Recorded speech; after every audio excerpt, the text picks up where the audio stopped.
Hello guys and welcome back to the channel. It's the end of the day, I'm heading home. Another day, another part exchange beauty. So let's have a look what we got today.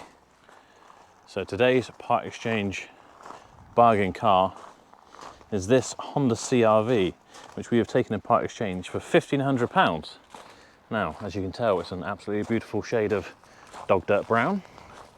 But to give it credit where credit's due, if you actually look close, it's got quite a nice metallic, and surprisingly, brown cars are quite often really popular, at least with us anyway. We have got tow bar, alloy wheels, wind deflectors. Granted, they're clearly not original.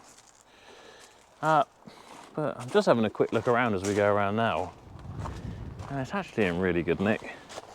There's a bit of a scuff on the wing there, but other than that, the outside's looking okay. Let's have a quick check of tyres. Yeah, it's not the most amount of tread, but you've still got a good 4 or 5 mil, I guess. Front's pretty similar. Yeah, so they're pretty even all around. We've probably got 5 or 6 mil tread all the way around.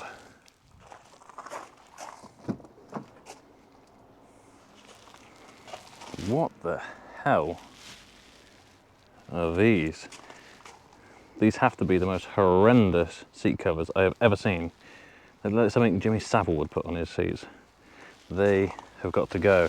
Hopefully they're not covering anything too nasty, but it looks, from a quick glance, actually reasonable condition under there. I notice we've got a bit of trim here, which seems to belong to this door card, which has been masterfully duct taped. And that is who needs an interior upholsterer when you've got duct tape, frankly. Some collection of random cables. I imagine they were for a dash cam. Is that gonna? No, that's not gonna pull out, but just leave that there as a hazard. It's got a, I don't know if it's got a sat nav or not, we'll find that out in a minute.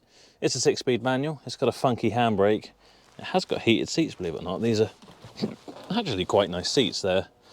God, I hope that's just not like old man skin. Yeah, half leather, half Alcantara. It's quite nice. This is obviously quite a nice spec. Is this a power? No, it's not fold. Oh, it could be folding. We might need the ignition for that. Let's try that. Yeah, power folding mirrors. It's got a bit of a funky smell, but that doesn't put bash off. Straight in.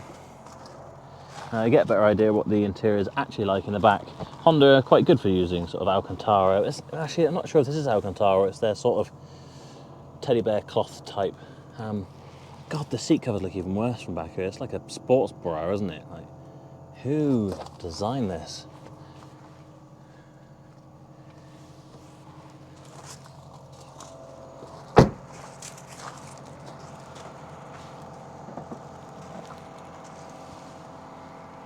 Well, decent sized boot, and we've still got the parcel shelf, which has a weird sort of 4-way system. I don't think this generation of CR-V came with a spare wheel, but it could be. It does.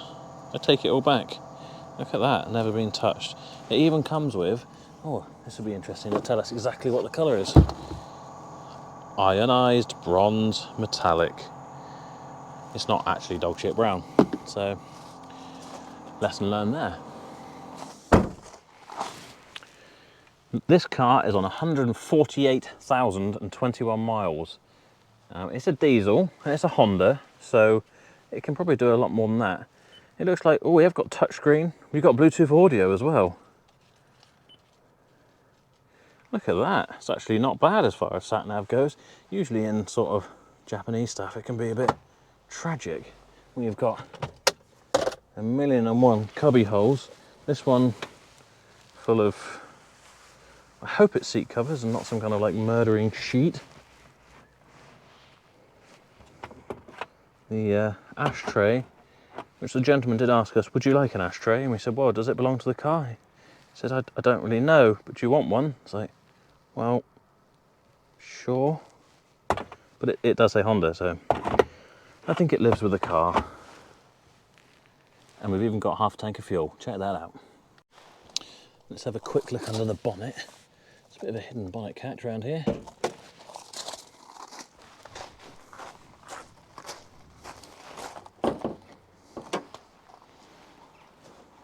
Actually looks in pretty reasonable condition.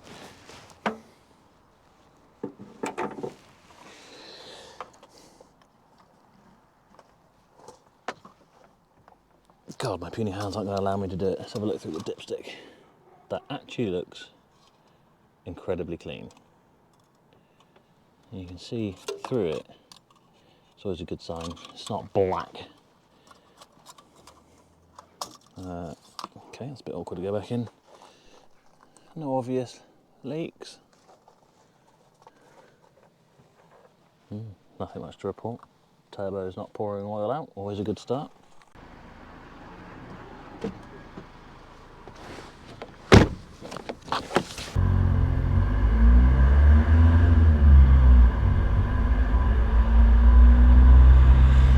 So, I forgot to say that this car was taken in part exchange against something equally exciting, a Suzuki SX4, I believe. I actually quoted this customer over the phone. He gave me his reg and information and gave me, the information I needed about it, and I said, yeah, £1,500. From there, my colleague Dan took over the deal, and so this is actually the first time I've seen or driven this car. First impressions, it definitely needs tracking. As you're driving on the road, the steering wheel is off to the right the whole time.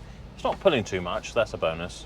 And I think either the power steering belt is slipping, if that's what it has, or the power steering pump's going, because it'd be very hard to try and demonstrate to you, but you can kind of feel, when the steering wheel goes under a bit of load, it will sort of rock a little bit.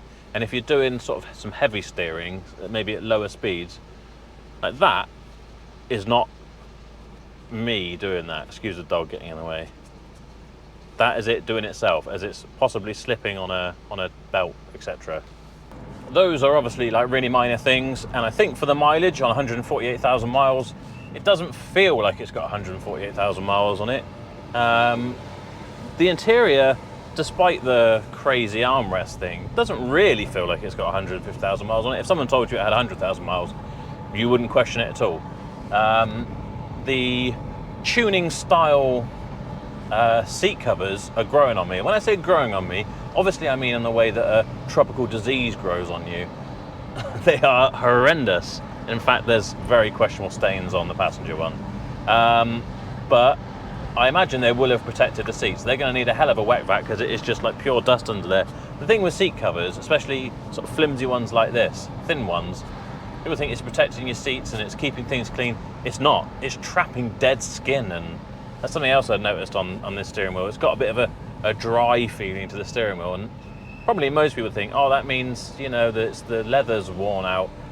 That's usually not the case. It usually just wants a seriously good clean because there's a build-up of disgusting dry skin. So yes, I will be seriously hand gelling my hands when I end this journey. On a practical note, the radio is actually a decent sound system. It's got a good sound quality, which is not always the case for Japanese stuff. It struggles with bass, etc. But this is decent. I tried to connect to the Bluetooth, which it seems like it has an option for Bluetooth connection. Well, it certainly does. I connected my phone, but I cannot get it to play music. So that is frustrating. Obviously, we've got electric all round, power folding mirrors. It's got cruise control, which I haven't had a chance to test whether this works. Let's have a go. Set. We are cruising. Not in that way. Cruise control cruising. Yeah, cruise controls are pretty much a must-have for me these days. So that's a bonus in your £1,500 CR-V. It goes well. It's very smooth. There's no suspension knocks or anything like that. In fact, it's had a pretty recent MOT, I think, so there's not really a huge amount to complain about on that front. It looks like it's been recently serviced. I don't even know what the service paperwork that comes with this is, but considering it's only just been sold to us and it has decent oil in it, then I'm fairly certain it's probably been reasonably well looked after. It's practical, of course. The back seats fold down. You might be able to see I've got a huge disability access ramp in the back of here that we fitted to the back of a caddy van for a customer. He decided it was too heavy and didn't like it, so I'm taking it and I'm going to repurpose it somewhere else. But in that sense, the car is very practical. We have a dog in here. We have my filming equipment in the back and a ramp. So if they are three things you need to be transporting, you have my seal of approval. It will definitely do the job. This is very much, you know, a bland everyday car that would serve you very well. If you weren't car orientated and you weren't fussed about looks or having a particular model, this would be exactly the sort of car that would suit you down to the ground, because it will go on forever. It probably won't cost you a huge fortune to keep on the road. It will be economic. Everything will continue to work as it should. It's just a bit bland and boring. I'm sure I read somewhere that CRV was meant to stand for comfortable run-around vehicle. Exciting marketing ploy. Only other things to mention really with this thing, it has got front and rear parking sensors. That's nice to have. These are the most obnoxious parking sensors I've ever heard. It's like someone has some kind of, the alarm system right behind your ear and they're going to set it off as soon as you put it in reverse. I'll try and demonstrate that. Jesus. The good news is, if we had crashed with her, the Honda CR-V does have really good crash protection credentials, including things such as a headrest that fires forward in the event of a crash, so to keep you to sort of minimise whiplash, and a host of other things as well.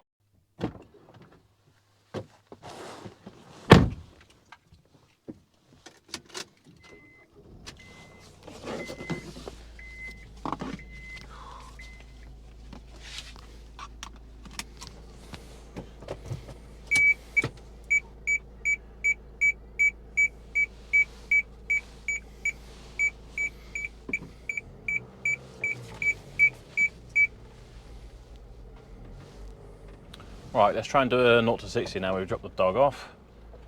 Get to a full stop. Here we go. Oh, but it will spin. Oh, it's quite sprightly. Not bad, not bad. 40 miles an hour. 50 miles an hour. That's 60. Probably slightly more leisurely than some of the other cars I've been reviewing recently, but you know, for a family run around for mum and the kids, not too bad. Good news is there's no puff of smoke coming out or anything like that. It all looked pretty clean for a diesel, so I'm pretty happy. I think, you know, this is one of my better part exchange buys, to be honest. There's not a great deal of work to be done here, I don't think. Get the tracking done, have a quick look at the power steering, and then it's a case of giving it a good clean up, and it will clean up quite well once we get the Jimmy Savile style singlet things off the seats and give them a good wet vac and hoover out and polish up. In this lovely brown colour, you really can polish a turd, and it'll get traded on probably, or it might even end up on the forecourt depending on how nice it turns out. Yeah, it's a winner, I think, to be honest. High mileage, higher than I'd normally like to buy, but you know, you take something in part exchange, it's quite often where you get your opportunity to buy stock at a reasonable price. So yeah, take what you can, really. On that note, hope you enjoyed the video. Please do like, subscribe, comment, and I will see you in the next video.